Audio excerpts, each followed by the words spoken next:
सनातन वैदिक विश्व हिंदू धर्म सत्य प्रात्यक्षिक पुनर्जीवन। मी काशी विश्वेश्वर सरस्वती महाराज कलकी दत्तात्रय मंदिर शिरूर गोंडदी पाचवाडी येथून दिनांक 8/8/1960 पासून प्रचार करीत आहे। आपण विश्वक्रांती नवे ज्ञान आपण ऐका, सर्वात सांगत जा। दररोज संध्याकाळी 8 ते 5 8:15 पर्यंत किंवा जास्त वेळ असते। अवश्य लाभ घेणे। ओम वक्रतुंड महाकाय सूर्यकोटि समप्रभ निर्विघ्नं कुरु मे देव सर्वकार्येषु सर्वदा। सर्व जगाचा एकच परमेश्वर एकम सत श्रीवत्सवक्षा भगवंत सहस्र शीर्षः पुरुषः सहस्राक्षा सहस्रपात समृत दशांगुण हा एकच परमेश्वर आहे। हा सगळ्यांना आपली इच्छा सत्या सगळं पुरवतो। ज्याप्रमाणे नदीमधनं ज्याच्याकडे राहणारे लोक सुख समृद्ध आहेत, पण मिटाण्याकरता समुद्राकडे जावं लागतं। तसे तुमच्याकडे जे अनंत कोटी देवदेवता आहेत, 33 कोटी देव आहेत, देवी आहेत, हे सगळ्यांच्या जवळ ऐश्वर्य संपन्नी रिद्धी सिद्धी सगळं आहे। परंतु ब्रह्मप्राप्ती करण्याकरता जो मूळ देव आहे परमेश्वर त्याच्याकडे जावं लागतं, तेव्हा हे ब्रह्मप्राप्ती होते, तशी होत नाही। आणि हे देव कुठले देव तुम्हाला ब्रह्मप्राप्ती होऊन देत नाहीत। तेव्हा आजचं जे प्रवचन आहे ते 80वं प्रवचन आहे। भगवान कलकी दत्त पूर्ण अवतार महासत्ता बनणार स्वर्गीय आकाशवाणी। तर सांगायचा मुद्दा असा आहे की हे चौऱ्या झाडं पशु पक्षी प्राणी वाघ सिंह माणसं सगळेजण निर्णय रूपाने नटलेले आहेत। आंबा झाडं द्राक्ष वड पिंपळ सगळी झाडं वेगवेगळे आहेत, माणसं वेगळी धर्माची वेगवेगळे आहेत, पण सगळेजण ऑक्सिजन म्हणजे प्राणवायू एकच घेतात। प्रत्येक जण आपला ऑक्सिजन का बदलत नाही? प्रत्येकाने आपलं आपलं वेगळे घ्यावा। पिंपळ ऑक्सिजन तेच घेतोय, वड तेच घेतोय, मानव तेच घेतोय, कुत्र तेच घेते, डुक्कर तेच घेते। नंतर सगळे सिंह वाघ सवय 84 लक्ष येऊनीला एकच प्राणवायू आहे। त्याच्याकरता जरी देवांचे अनंत कोटी अवतार झाले असले, अनंत देवी झाले असल्या, अनंत देव झाले असले, अनंत साधू संत झाले असले, तर सर्व ठिकाणी एकच परमात्मा आहे हे सिद्ध झालं। त्याच्यावर वाद करायची काय गरज आहे?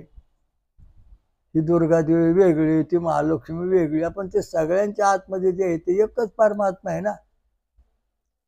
दुर्गादेवी प्राणवायू घेते, लक्ष्मी प्राणवायू घेते, तुम्ही प्राणवायू घेताय, तुमची मंडळी प्राणवायू घेते, सगळे मुलं बाळ तेच वायू घेतात। दुसरं काय घेतात? झाडांवर तेच वायू आहे। बाह्य रंग त्यांचं बदललं असलं तरी अंतरंग बदललेलं नाही। ते जसंच जसं अनंत कोटी वर्ष आहे तसंच आहे, त्यात फरक नाही। मागं होतं आता पुढं पण असंच राहणार आहे।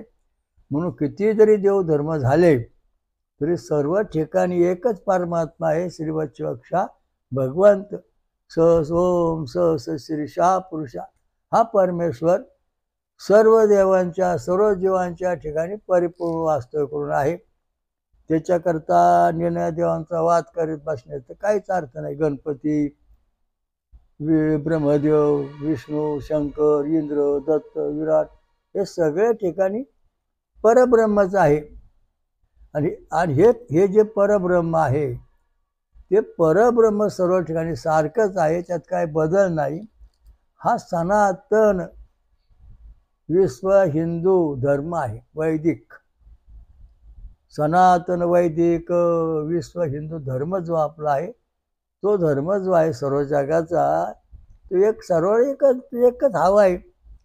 मेंढर तोच प्राणवायू घेतो, नंतर मानव तोच प्राणवायू घेतो, कुत्र तेच घेते, बदक तेच घेते, पण नदीत तोच प्राणवायू, मासे तोच प्राणवायू घेतात।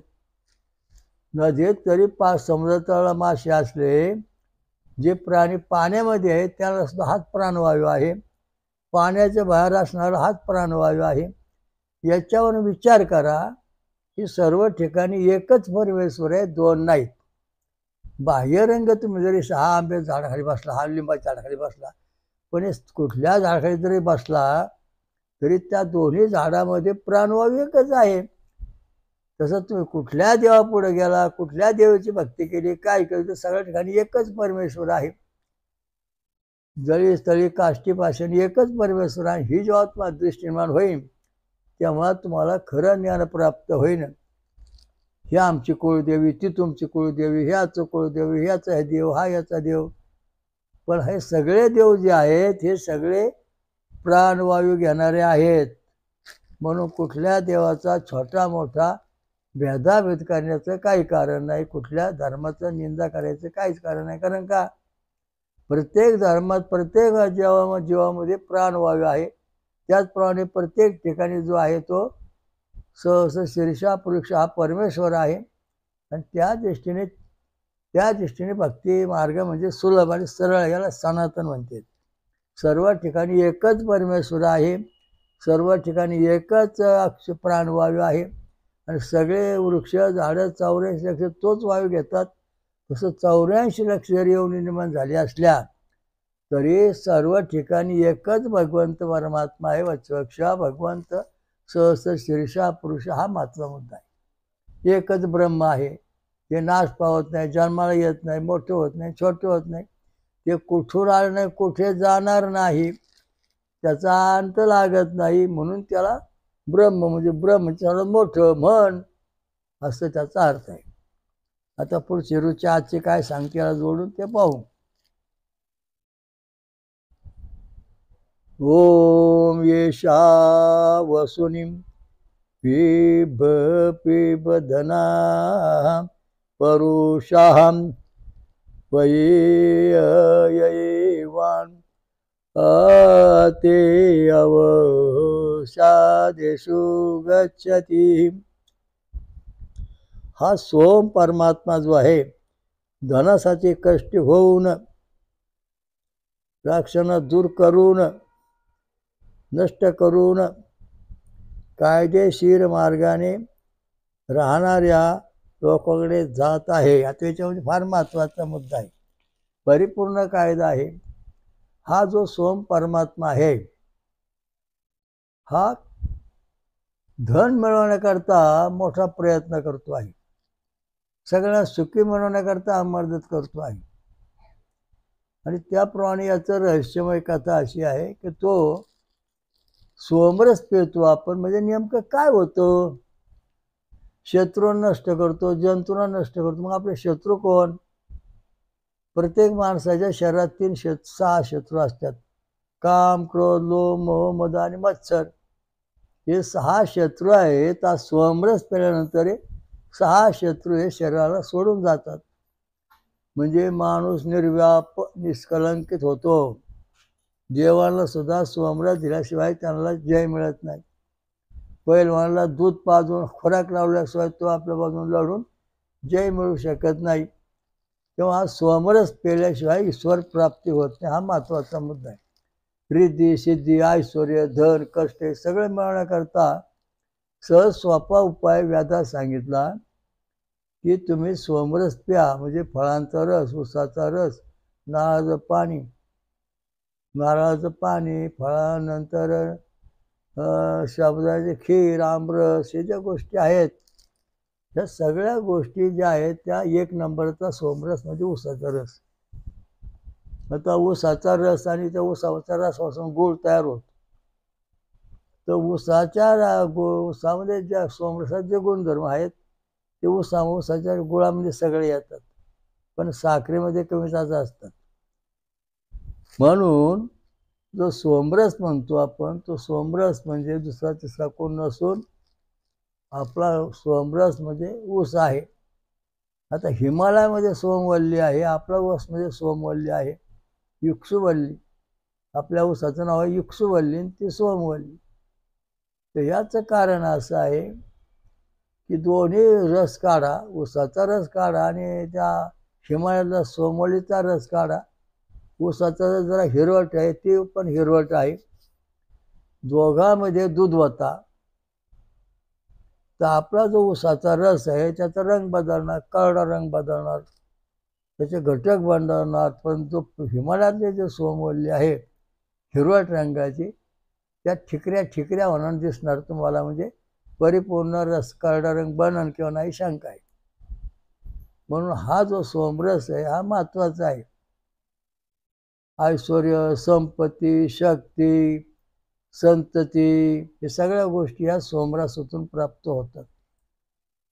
वेडी माणसं यांनी जर रोज सोमरस ते नीट होतात. ते मेंदूचा EEG, हृदयाचा ECG सोमरसामुळे व्यवस्थित चालतो. सोमरसामधून व्हॅनिडियम नावाचा घटक आपल्या हृदयात तयार होतो. आणि हा जो घटक आहे तो मांसामध्ये नाही. जस्त जे आहे ते सोमरस आपल्या शरीरात तयार होत, परंतु मांसामध्ये जस्त नाही. आणि हे दोनच गोष्टी अशा महत्वाच्या आहेत, याच्यामुळं जगामध्ये माणूस तरलेला आहे. ज्या माणसाच्या शरीरामध्ये सोमरस पेल्यानंतर जस्त तयार झालं, जीवपेशीमध्ये 99% जस्त असावं लागतं. आणि ते जर 50% जस्त असेल तर 50% आपल्या शरीरामध्ये गॅमा आणि बेटा किरण प्रवेश करतात. जस्त, सोनं आणि शिस याच्यामधून अल्फा किरण आरपार प्रवेश करतात. तांबड्या पेशी, पांढऱ्या पेशी, नंतर प्लेटनेस, सप्त्या पेशी या सगळ्यांचं संरक्षण करणारं जर कोण असेल, ओमान सोम हा परमात्मा आहे. आणि त्या परमात्माचं जे दिव्य व विज्ञान स्वरूप आहे ते अल्फा किरण आहे. कारण अणुबॉम्ब जेव्हा पडतो तेव्हा आपल्या शरीरात अल्फा किरण पाहिजे, म्हणजे आपल्या घरावर दारावर किंवा आपल्या कुठेही या प्रकारचं संकट कधीच येणार नाही आणि आपला सुख शांती मिळणार आहे. म्हणजे आपण अणुबॉम्बच्या लढाईतून सुद्धा वाचू शकतो. कारण का आपल्याकडं अल्फा किरण आहेत आणि आपल्याकडे गॅमा आणि बेटा किरण अणुबॉम्बचं येत नाही, त्यामुळे आपल्याला धोका पोहोचणार नाही. एका ठिकाणी एक गळती झाली, तिथली जवळजवळ 100 कुटुंब होती. त्याच्यात 10-15 कुटुंब अशी होती की दररोज अग्निहोत्र करीत असत आणि सोमरस पित असत.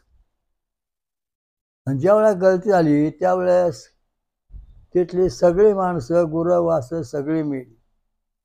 पण जे अग्निहोत्र करीत होते, यज्ञ करीत होते रोज, आणि सोमरस पित होते, आणि त्याच सगळ्या चुट्ट्या बिट्ट्या गायांना गुरांना टाकत होते, ते गुरं मेली नाहीत, माणसांना पण काय झालं नाही, अशी सत्यकथा आहे. तो सोमरस हा जो आहे संकटातून आपल्याला वाचवणार आहे. नंतर अन्न, पाणी, औषध आणि वातावरण याच्यातून आपल्या शरीरामध्ये जे दूषित पदार्थ आता आलेले आहेत ते सगळे हा सोमरस बाहेर काढतो. मग आपली भौतिक, दैविक, आध्यात्मिक प्रगती होते. आपल्या शरीरातल्या मेंदूमधलं, हृदयामधलं, मनामधलं सगळे जे बारीक बारीक कण आहेत ते धुवून काढायचे वाईट काम फक्त सोमरस करतो. बाकीचं कोणालाही करता येत नाही. म्हणून मन स्वच्छ राहण्याकरता सोमरस महत्वाचा आहे. वाकडे तिकडे खाणारी जी माणसं आहेत त्यांचं मन शुद्ध नसतं. जे वरण भात आमटे खाणारे आहेत त्यांचं मन मध्यम असं काही तसं असतं. जे फळं खाऊन दूध पिऊन राहतात त्यांचं मन शुद्ध असतं, कारण त्यांना अल्फा किरण त्यांच्या शरीरात तयार होतं. म्हणजे पवमान सोमा हा दिव प्रगट होतो आणि त्यामुळे त्याचं संरक्षण होतं.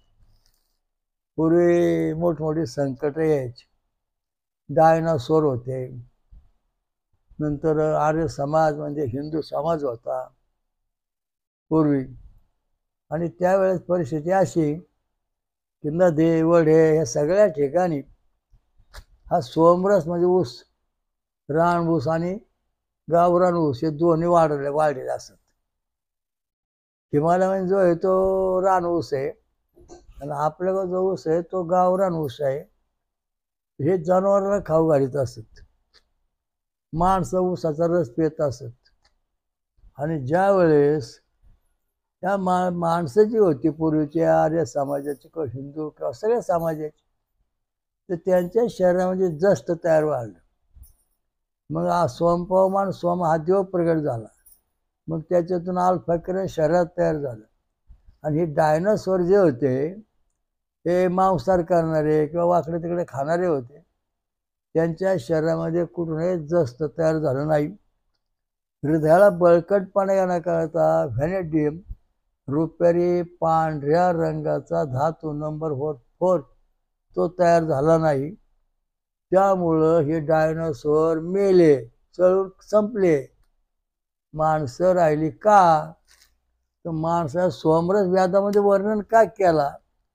तर अनेक वेळा संकट पृथ्वीवर आलेलं आहे आणि माणसं मरत, जनावर मरत असत. हे सोमरसामुळं रान सोमरस, राम राम रान सोमवल्ली आणि गाव सोमवल्ली म्हणजे ऊस आणि तिबेटमध्ये तिकडे मिळणारा तो घटक, याच्यातून माणसं वाचली, समाज वाचला. म्हणून सोमरस हा महत्वाचा मानला गेलाय. आणि मग सोमरस काय करतो? तुमच्या ज्या पेशी आहेत मेंदूमधल्या त्या पेशीत प्रवेश करतो.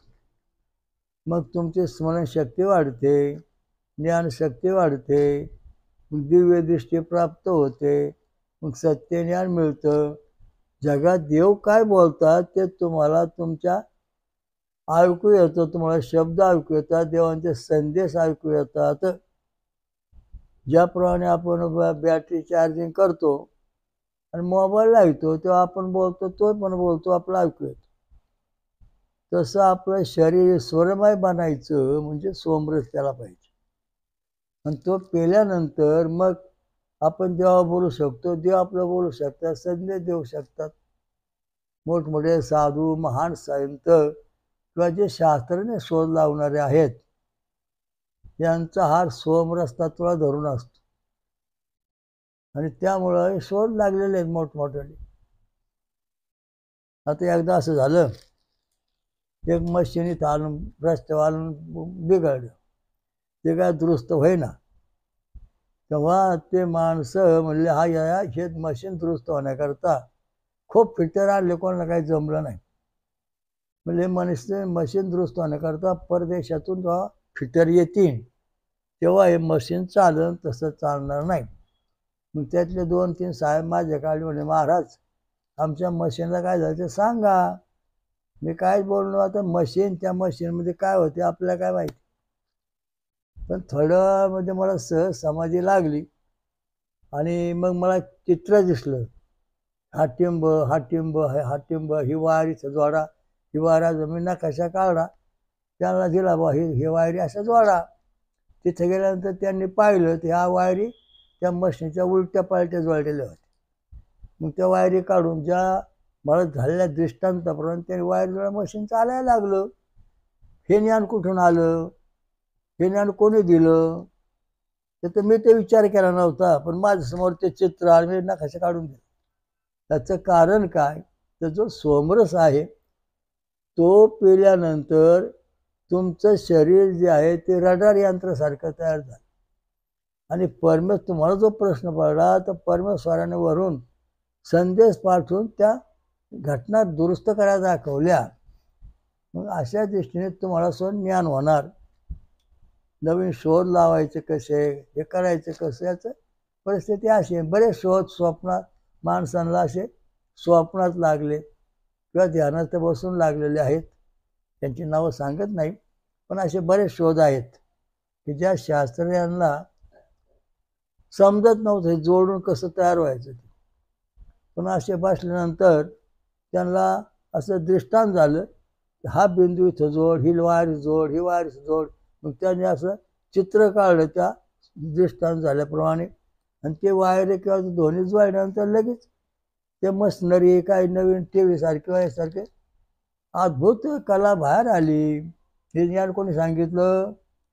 आपल्या मेंदूने विचार केला का? नाही. परमेश्वराने तिकडून जो माहिती सांगितली ती तुम्हाला प्राप्त झाली. अशा दिशेने जे गुह्य ज्ञान आहे ते वेद आहेत. मग सूर्यनारायणाची भक्ती कशी करायची बा. मग विश्वामित्र ध्यानस्थ बसले. मग त्यांच्या पुढं ध्वनी आला. विश्वा ऋषी सविता देवता गायत्री छंद षडजा स्वरा.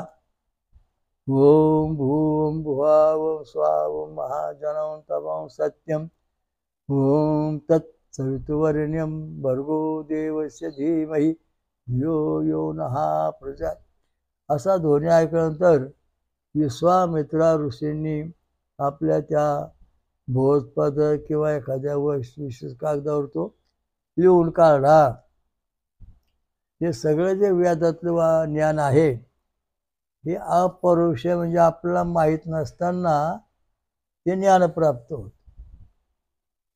आता तुम्ही बसला समजा भक्ती करीत आणि थोडा वेळ गुंगी लागली तुम्हाला, तर तुम्हाला कुठेतरी 2-3 मैलावर कुठेतरी भजन चाललेलं ऐकू येणार. कुठेतरी भजन चालू बरं का. काय अभंग असन. सुंदर ते ध्यान उभे विटेवरी करकटावरी ठेवून या.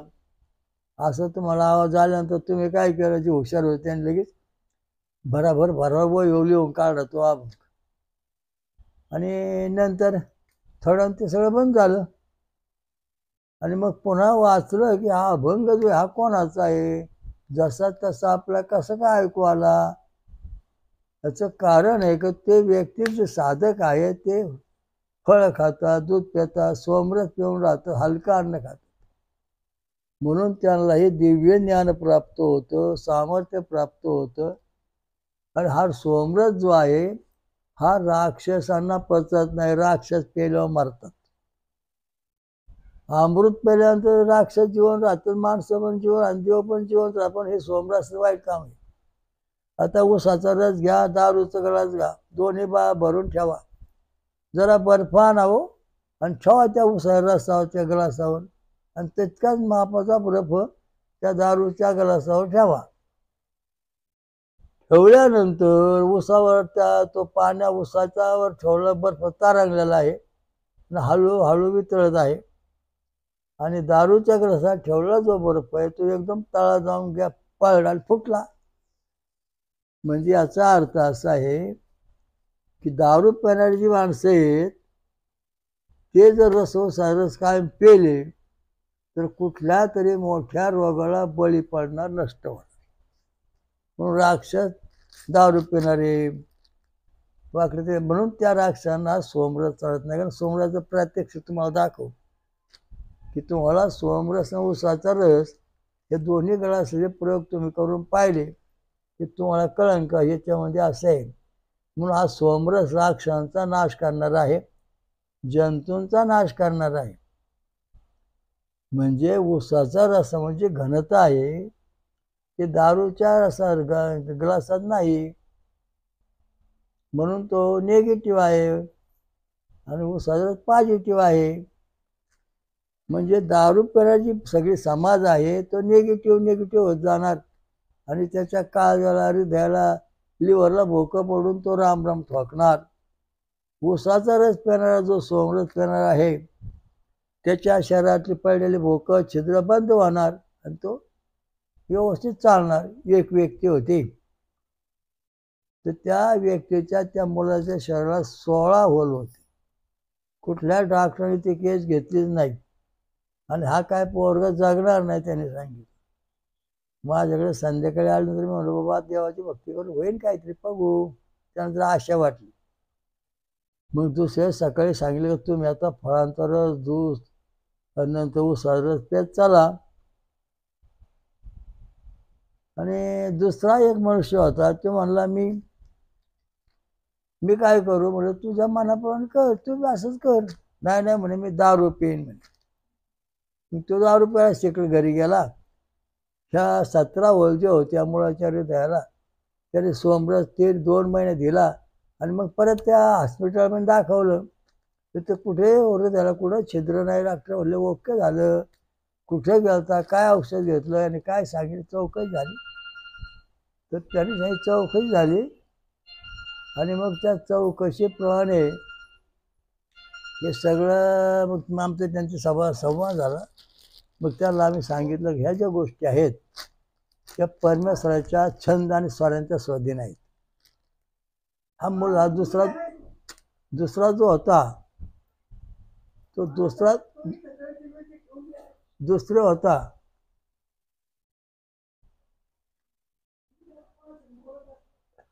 दुसरा जो होता तो दारू पेत होता. आणि दारू पेत असल्यानंतर त्याच्या हृदयाला भोकं पडली, लिव्हरला भोकं पडली. म्हणजे यात सोमरसाच्या दोन अवस्था ज्या आहेत, निगेटिव्ह आणि पॉझिटिव्ह. मग आता आपल्याला काय करायला पाहिजे, आपण ठरवलं पाहिजे. आपल्याला जीवन जगायचे, आयुष्य वाढवायचे, शरीरामध्ये दैवी शक्ती मिळवायची, सोमरस पेला पाहिजे. हा देव लोकांचा ही पिण्याची अवस्था आहे. देव लोकांची ही पिण्याची अवस्था आहे, तशी नाही. म्हणून आपण तो सोमरस सतत पिलो पाहिजे. तर सांगायचा मुद्दा असा आहे, हा जो सोमरस आहे तो सोमरस आपल्याला फळातून ऊसातून मिळतो. सोमरस हा परमात्मा आहे, त्याच्यामध्ये जीवनशक्ती आहे. जे जीवनसत्व, खनिज, अमोनिया ॲसिड्स जे आहेत त्याच्यापेक्षाही सोमरस म्हणजे अमृत आहे. सोमरसातून अमृत प्रगट होतं आणि त्याच्यामुळं आपलं जीवन सुरक्षित राहतं. हे जे मोठमोठे ऋषी मुनी साधू आहेत त्यांचे आहार जे आहेत ते असेच आहेत. म्हणजे तुम्हाला आपलं जीवन सुरक्षित ठेवायचं असेल, आपल्या शरीरातले शत्रू बाहेर काढायचे असतील, तर तुम्हाला सोमरस पिणे आवश्यक आहे आणि तो प्यायला पाहिजे. ओम येतं मृजन्ति मर्जम उपद्रोणेषु आयवाप्रम चक्राणम महीषा. विपुल अन्नदाता हा परमात्मा आहे व शुद्ध अशा सोमरसाला जन कलशात ठेवून त्यावर प्रक्रिया करतात. म्हणजे एक गोष्ट आहे की पाणी असतं ते गरम करावं लागतं आणि ते गरम पाणी पिल्यानंतर मग आपल्याला सुख शांती मिळते. जर समजा लय गार पाणी पिलं तर आपल्याला त्रास होतो. तशा प्रकारचा हा जो परमेश्वराने दिलेले अमृतमय सोमरस आहे त्याची घटका प्रत्येकाने केली पाहिजे. देवांना अमृत द्या, देवांना सोमरस द्या, तुम्ही सोमरस द्या, म्हणजे तुमचं आणि देवांचं संबंध जवळ येतील. आता एक ठिकाणी एक डबा आहे 3 फूट उंचीचा, त्यात 3 फूट पाणी भरलं. दुसरा एक डबा आहे तो 3 फूट उंचीचा, मध्ये एक नळी जोडली आणि नळी बंद करून ठेवली, 3 फूट पाणी पूर्ण झालं. उदाहरणार्थ 3 फूट पाणी जे आहे ते देव आहे आणि रेखावा डबडा आहे तो मानव आहे. मग मधली नळी काढली, ते पाणी समपातळीत आलं. म्हणजे 1.5 फूट देवांकडं पाणी राहिलं आणि त्या माणसाकडे 1.5 फूट राहिलं डब्यात दुसऱ्या. म्हणजे दोन्ही पातळी समतोल झाली.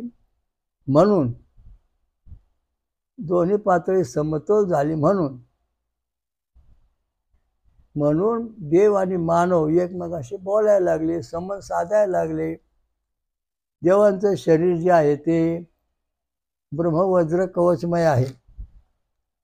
कासवाच्या पाठी जसं कवच असतं तसं आहे.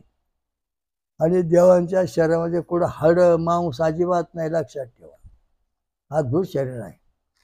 मानवाच्या शरीरामध्ये हाडं मांस आहे, राक्षसांच्या शरीरात हाडं मांस आहे. म्हणजे मानव आणि देवांच्या शरीरामध्ये जमीन आसमानचं अंतर आहे. तरी देवांना आपल्या सहवासात आणायचं किंवा आपण त्यांच्या सहवासात जायचं, नामस्मरण करून भक्ती करून हे होऊ शकत नाही. कारण की जवळ एकमेकांना आणण्यात झटपट आणण्यात शास्त्र म्हणजे सोमरस.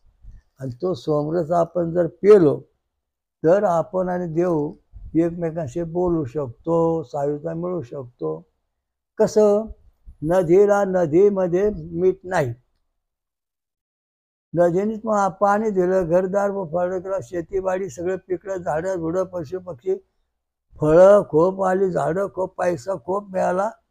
पण नदी मीठ देऊ शकत नाही. जेव्हा मीठ नदीचं पाणी समोरच जातं तेव्हा नदीच्या त्याच पाण्याचं मीठ बनतं, पाण्यातून मीठ तयार होतं. तसे प्रकारचे हे जे तुमचे अनंतकोटी देव आहेत, देवदेवता आहेत, साधू संतांच्या समाधी आहेत, साधू संत आहेत, ऋषीमुनी आहेत, हे सगळे तुम्हाला ऐश्वर्य संपत्ती सगळे देतील, परंतु ब्रह्म देऊ शकत नाहीत. का? कारण ते ब्रह्म एकच आहे आणि ते परमेश्वराच्या हात सत्यच आहे.